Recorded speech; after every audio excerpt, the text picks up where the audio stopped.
Hello, my name is Callum Davis. I'm part of the Amber Outreach team, and today we'll be talking about big O notation.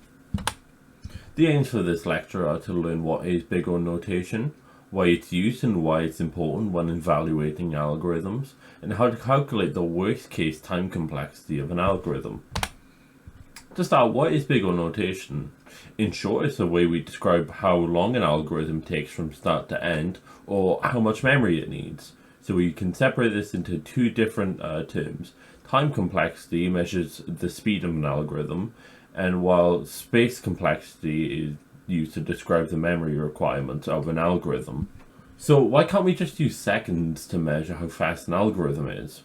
In short, it's not a really reliable way of measuring the speed of an algorithm from one system to another, as there are many factors that play into the speed of an algorithm on different machines. One is the CPU clock speed, the read-write speed of a disk, and the read-write speed of RAM are just a few. So big O doesn't necessarily tell us how fast an algorithm is, but instead tells us the growth time rate of an algorithm when compared to the input size. So what is the worst, average, and best case when in terms of big O notation? When examining algorithms, we can look at them at three different lights. The worst case is the slowest time it would take an algorithm to complete. Say now in a search algorithm taking a maximum number of steps to find the key, and we symbolize this with an O. The average case is the arithmetic mean, which we use theta for, and the best case would be the fastest time to complete with the optimal inputs. So for a linear search where the first item is the key, and we use omega for this. For most of the time we'll only be looking at the worst case because best case is quite useless in most circumstances to determine how good an algorithm is, and the average case kind of is quite hard sometimes to figure out. So measuring time complexity. First we'll look at constant time algorithms. What this means is it takes a constant time to run the algorithm regardless of the input size. So whether the array here had 10 items in it or 1,000,000, it would take the exact same amount of time to complete. Next we'll look at linear time. This means the runtime increases at the same rate as the input. So when we increase the size of the array, the time it takes for the algorithm will be proportional to it. Next we'll look at quadratic time, meaning the calculation runs in quadratic time, which is the square size of the div input data. So when we increase the size of the array here, the time it takes for the algorithm will be proportional to the square root of the array size. Lastly, let's look at logarithmic time. This means that the runtime grows in proportion to the logarithm of an input size, meaning that the runtime doesn't increase by a whole lot when we make the array bigger. Now, don't worry if the path forward didn't make a lot of sense. Hopefully this graph here will help with that. So we have a bar here for time and the input size. Constant time, it takes the exact same amount of time no matter the input size. Logarithmic, it takes a bit more time, but it sort of flattens out the bigger the input size compared to the time. And constant time is proportional to one another. And then we have quadratic time, where the time just goes up by a whole lot when we increase the input size. Now I want to share a quick story about internet versus pigeons. Before getting into this story, credit due to HackerRank on YouTube, where you can find a full video on this. So in 2009, there was an IT company in South Africa who kept having trouble with their internet being incredibly slow. So they decided to run an experiment. Over a 60-mile course, they sent 4 GB worth of data over the internet, then strapped a 4 GB memory stick to a carrier pigeon. Then the race was off. The pigeon reportedly took 1 hour and 8 minutes to get to the destination, while the internet took well over 2 hours. Now how does this help us understand big O? Well, when we send anything over the internet, the bigger the thing we send, the longer time it will take. In this case, a linear time.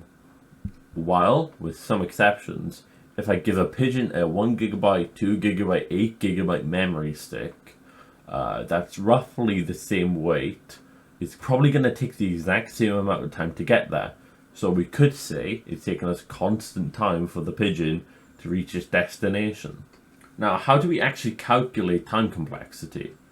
When we calculate time complexity, there's two features that we will need to look at. which is make sure we drop our constants and getting rid of any non-dominant terms. We'll bring these up when we go along with some examples. So first we have an example here. To start, we will need to break down this example into smaller parts and work out the runtime for each small section. So first, the for loop, in the worst case, it will need to go through every single point in the array. So it'll probably be in linear time. And then counting is for the I, j, and the count here. It's going to be constant no matter what. So now we have them all labeled, we can start putting them together. So if we just put them in start adding them together here, we can get 2n plus 4. Now we need to make sure we drop all the constants. In this case it would be 4 and 2. So then we can just get a linear runtime for this algorithm. Let's look at another example. In this case, we won't worry about any runtimes that are linear time because they'll just be discarded anyways. So we have a for loop here, which is n, and then inside this for loop we have another, which is n. So we'll time them together instead of adding them, because one for loop is inside the other for loop, to get n squared. So we'll have a quadratic runtime for this. Now let's look at this last example. Again, we've done the figuring out of the runtime, so first let's bring them all together. So we have a for loop, which is n, and another for loop inside of it, so it will be n squared. And then we'll have another for loop down here, so we can just add that on to the end here, giving us n squared plus n.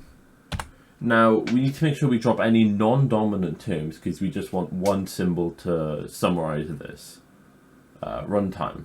So we can drop the n because it's not as dominant as an n squared. So then we just get n squared as our runtime. Now let's talk about space complexity. Now, what is space complexity? This is the amount of memory that is used by an algorithm. However, when we talk about space complexity, we're actually really talking about auxiliary space. Auxiliary space is the extra space or temporary memory used by the algorithm. So let's look at one example. So as we can see here, the only data being stored beside the array is the count, I, and j. Each will take up the same space no matter what, so the space complexity would be in constant time. So here's a quick little diagram with all the sorts and searches you might have seen up until now, with their respective best case, average case, worst case, and space complexity.